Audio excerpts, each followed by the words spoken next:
1942, 80 years ago, I took $114.75, every penny I'd saved, and I bought 3 shares of City Service Preferred.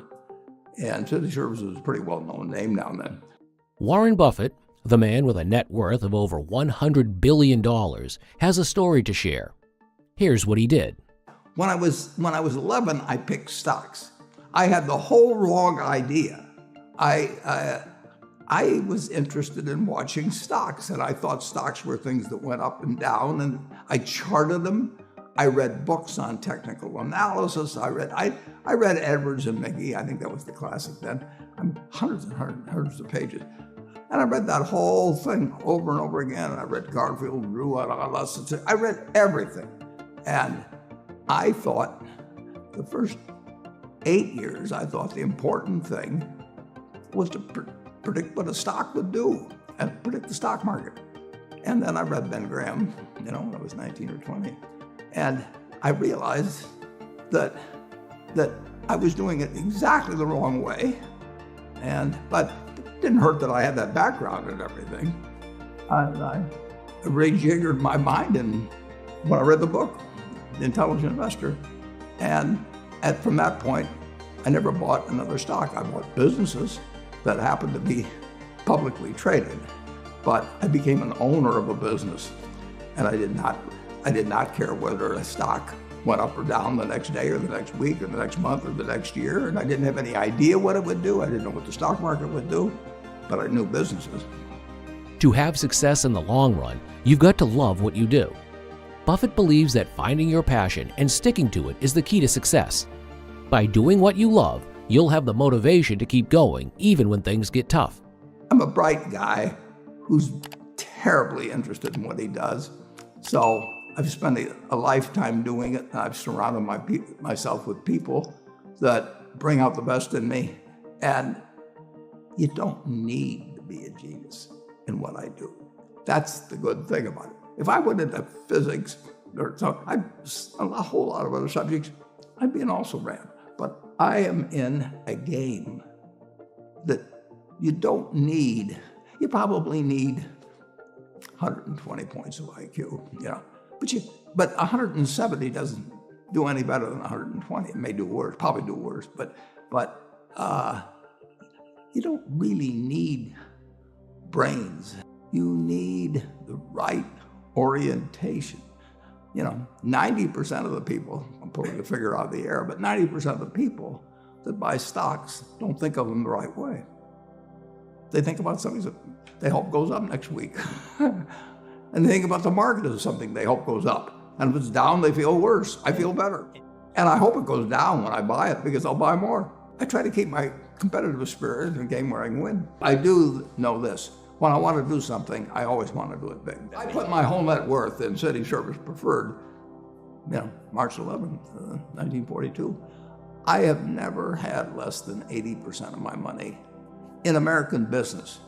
You can call them stocks, but I see them as American business. Buffett's success speaks for itself. By investing in strong, stable businesses over the long term, he became one of the richest people in the world. I've owned a piece of American business for at least 80% at all times. And, I don't want to own anything else. I want to own a home and things my family wants and all that. But owning 5 homes doesn't mean anything to me because I can be happy in one home, and there's a certain amount of things that go wrong with everything. And if I got 2 homes, I know I've got more problems and I don't have more happiness. I would have to honestly say that what makes me happiest is what I'm doing. I enjoy 2 things about it. One, I know I'll win over time. That doesn't mean I'll beat everybody else or anything like that, but I'm in a game that's very, very, very easy if you have the right lessons in your mind about what you're buying. I'm not buying stocks. I'm buying pieces of overwhelmingly American business.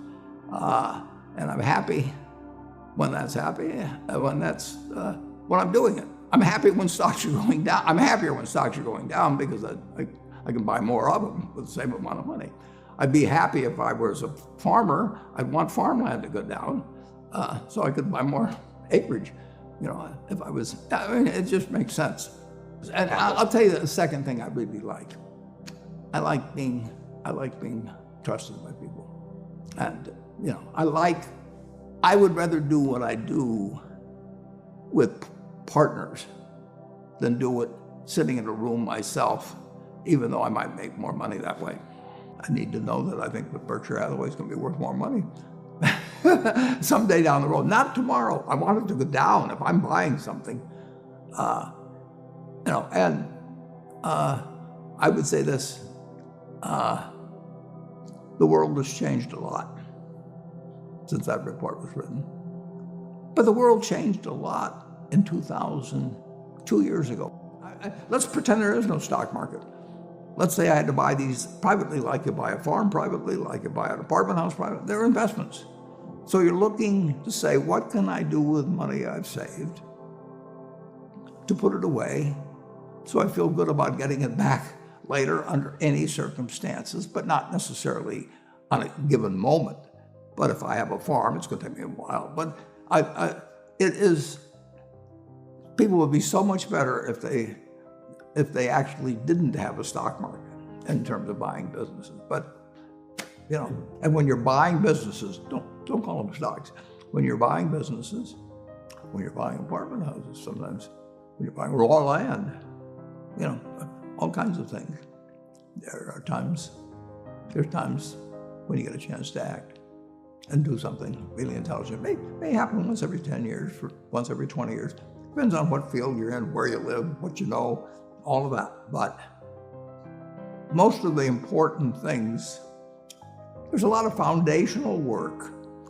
The United States economy, and it's very easy to look at the statistics on it. More people, a greater percentage of the American population is wealthy now, or having more income now than they've ever had. And if you look at whether Bank of America can give you their average deposit, you just look at the wealth that's out there, and that doesn't mean everybody's wealthy, but it does mean relative to any other period of time, people have more money now. They get mortgages at lower rates than they've ever gotten. So if they want to buy an apartment, where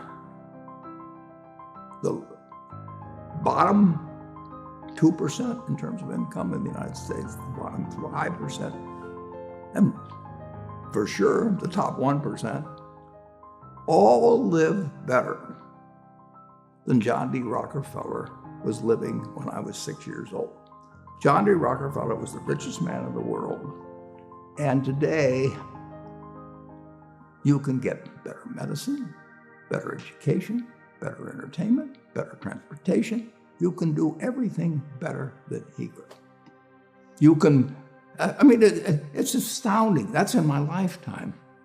That if you wanted to watch a football game, he still had to go there. and I can sit there with this big screen, and they keep showing me the replay, so that explaining to me what happened and everything. And maybe everybody doesn't have a screen as big as mine, but damn near everybody has a screen or an iPhone or a computer or access to one, and they have access. When I was born, the dentist didn't use Novocaine. There's no country that's done what our country's done. If you go back 3 of my lifetimes, are looking at less than 1% of the world's population, closer to half of 1%. Half of 1% of the people in the world are sitting in this land. They don't work harder than people in all the rest of the world. In terms of hours of unpleasant labor, everybody's got hours of unpleasant labor in those days practically. They don't come laden with gold, and they are half of 1%. And they work the same hours, they got the same IQs, They may be a little self-selected in terms of enterprise, in terms of going across oceans and things. And fast forward a couple of lifetimes, and they've got 20% plus of all the bounty in the world. I mean, that is something that has worked like nothing. Just imagine that. If you've gone to anybody, Constitutional Congress, in 1789, if you go to any one of the representatives there, and you said, I want to tell you what this place is going to look like, in 3 more of your lifetimes, your great-great-grandchildren, yeah, are going to be flying in the skies. They're going to be watching sports all over the world. They're going to be entertained. Their medicine. They'd have held you off to a lunatic society.